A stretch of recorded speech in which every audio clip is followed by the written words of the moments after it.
Katya with TotalBodyLab, powerlifter and bodybuilder, and your health and wellness educator for the day. Today, I have quite an unconventional video. I really had an unsuccessful lifting week and unsuccessful lifting day yesterday, and I just want to talk about it because a lot of y'all think that, people who've been lifting for a while, us like athletes or coaches, we are so cool and we just do everything perfectly all the time. And that is so not the case. So I want to share some of my failures as of late. Not necessarily to make y'all feel better, but mainly probably to just humanize anybody who has been training for a while and knows what they're doing, and show you that everybody kind of gets out of it, gets out of rhythm every once in a while, and it's okay. So grab a cup of tea, and I hope we're gonna have a nice chat. I went out of town during the weekend and stayed an extra day, which kind of usually is okay because I bring my lifting equipment and I am very excited to explore nearby gyms. But my schedule over the weekend was so packed and I walked so much that my meniscus was flaring up. I've had a meniscus surgery when I was younger, so I didn't think that squatting was a really good idea. Even deadlifting could have probably um, maybe aggravated it more. I'm not sure. Sometimes anything, even walking and just sitting down and getting up, can get painful in my knee because it has had a surgery. I don't have a portion of meniscus on my knee. So any kind of, I guess, impact and torsion. So when, for example, you jump and you land, and while you land, you're trying to like face the other direction, with your upper body, and then your hips also twist, and then your foot stays in place. But because your hips have twisted, your knee is, it has to do this while half of your foot is stable and the other one is still twisting, right? So meniscus is a tissue that is in between your bones, and it protects them from rubbing on each other and destroying each other. So since I don't have a portion of that, it gets worse, sometimes with my knee. And it just randomly flares up every once and forever. And when it does, it really throws me out of my lifting groove because my program is not written with that in, like, taking into account. And I know how to adjust it.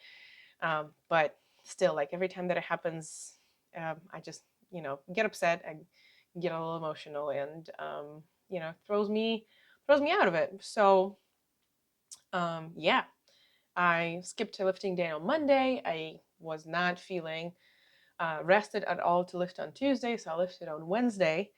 So I was already 3 days behind, and the next day I lifted incomplete and then had my friend's birthday, so we went to bed late, and again, I wasn't in tip-top shape to do lifting next day. So I guess I'm about a week behind now, which is fine. I don't have a competition coming up.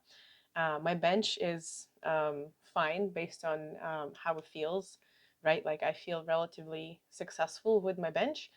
I don't think I've lost a lot of strength there. I've probably lost strength in lower body though, because I took trips and vacations and I saw things, and I did dancing workshops and I did handstand workshops, which I thought would bring down my bench, but I think landing down with my feet has impacted, again, more meniscus and more lower body. So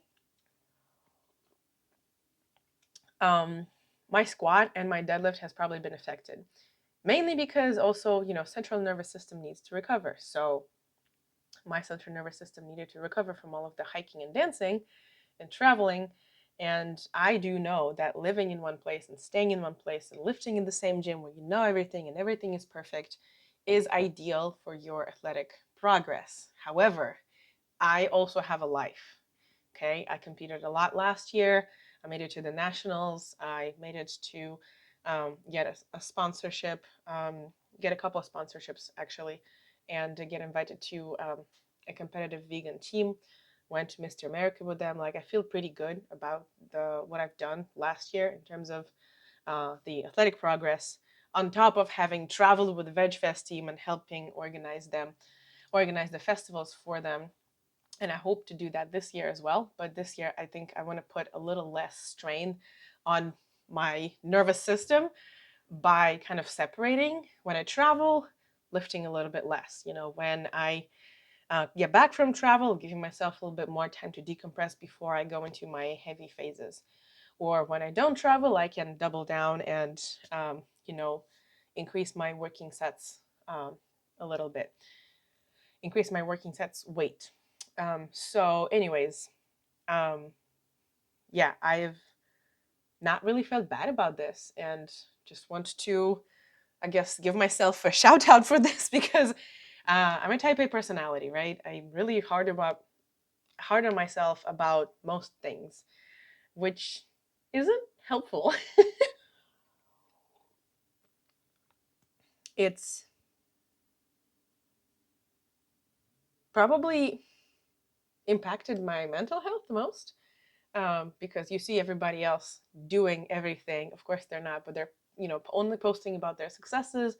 They're telling you about their successes. They're not going to say like, hey, okay, I actually faked it until I made it today. You know, I felt bleh, but you know, I came to this thing and I did my presentation. I did my work, and you know, it kind of fell into the place by the end of the day. So the days like that would occur. Like yesterday, I was gonna film. I put on makeup, I set everything up, and then one of my clients messaged, another messaged, and I started responding, and then the day went by. I'm looking at the clock, and it's like already time to go walk my dog and like get the dinner ready. And I just finished responding to clients, and I actually ended up just writing yesterday, even though I was fully made up and ready to film, but it was already dark.